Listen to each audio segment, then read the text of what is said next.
And joining us now is Rabbi Harry Rozenberg, who does a lot of very interesting projects, but he is the co-founder of Trippy VC and has done a lot of work and research into the idea of psychedelics in Judaism in ancient times. Welcome back to the show, Harry. Thank you, I appreciate it. So let's dive a little bit deeper.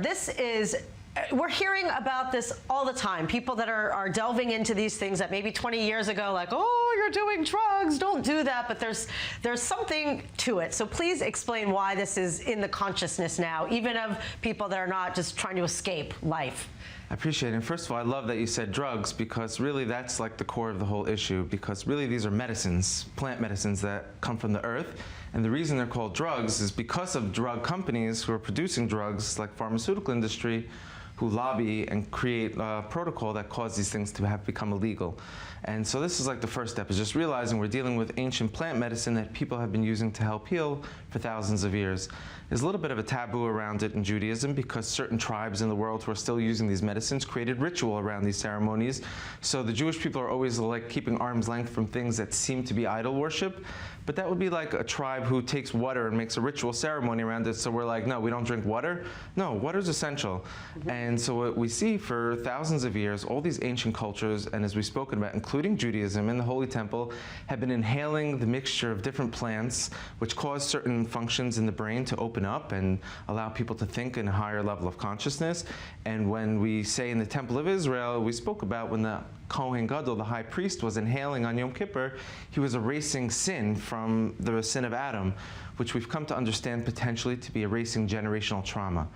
And now we're dealing with a traumatized generation. You know, everyone has some type of trauma, whether it's in their own life or generational trauma.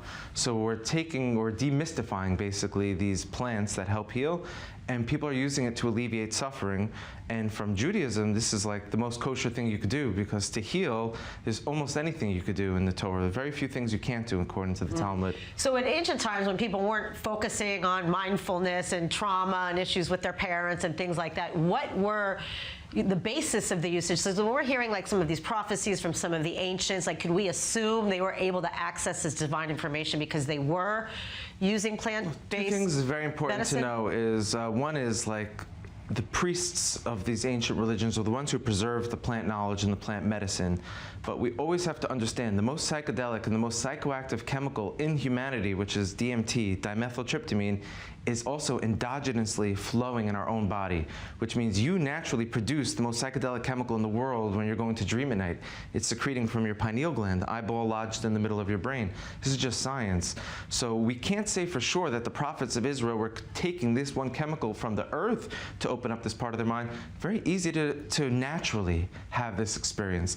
The psychedelic experience, basically, if you were in a proper school of thought and trained, we don't have this information today, but we know it's scientifically possible that someone could have the same exact experience without consuming it from a plant. Right, exactly. And we believe in the future this will come back to humanity. Similar to this is the plague of darkness in Egypt. We say it wasn't really dark, it was abundant light.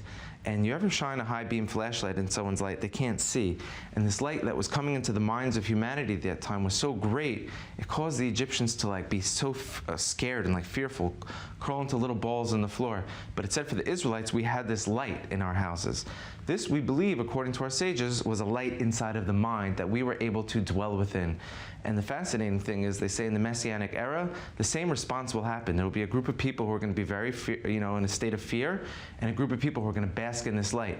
And in the psychedelic world, you see the same exact reaction with this plant medicine. There's certain people who are going to take this plant medicine and go into a state of fear. It's challenging for them. Their ego's on the stakes. Everything they know, all their security is getting challenged because they're healing and they're holding on to their false realities. And some people just have this amazing time with light.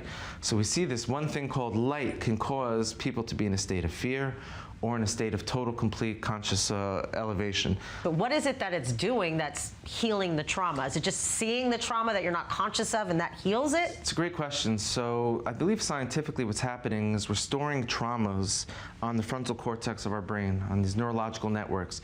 So it means if a dog bit me when I'm 4 years old, I'll process dogs as dangerous, and now when I'm 20-something, I hear a dog bark, I'm going to get in a state of fear. But that dog may be safe, but my brain is trying to protect me, like my brain has my back. my brain's like, Harry, you don't know better, so I know, so I'm gonna keep you safe from dogs. But sometimes we do that and we blanket things that we don't need to. We don't have the power of discernment, our brain at least. When you take these plant medicines, it hyperactivates this frontal part of your brain where you're storing these memories, and it's like Drano down a clogged sink. You know, you have a clogged sink and you pour the Drano, it unclogs the sink. So a lot of these memories that we're storing, these pains, they like loosen up and they flush like away. Cobwebs. Correct. And the natural byproduct of taking away blockages is we start to feel our organic light again. Humans are naturally shining. We have a natural light inside of us.